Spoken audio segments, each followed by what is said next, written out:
वो रहा transportation shade. उसमें हर तरह की गाड़ियां हैं। उनमें से एक को हत्या कर घाटी को पार करके जैगवार की मूर्ति तक पहुंचना है। ओके, मुझे ट्रांसपोर्टेशन शेड दिख रहा है, मुझे घाटी भी दिख रही है, पर मुझे जैगवार की मूर्ति नहीं दिख रही, जो इस गेम में बहुत इंपॉर्टेंट है और ये बहुत बड़ी है। मेरे गन की तरह।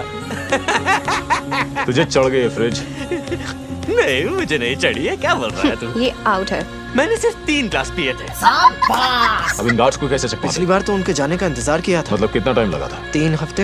अबे मर गए यार। शायद कहीं दूसरा दरवाजा भी होगा, पर पहले उन लोगों का ध्यान भटकाना पड़ेगा। वो मुझ पे छोड़ दो। लड़कों का ध्यान भटकाना मेरा मेन टैलेंट है। बेथनी, देख मेरी बात दिल पे मत ले, लेकिन तेरे पास वो सब नहीं है जो होना चाहिए। मैं नहीं बे।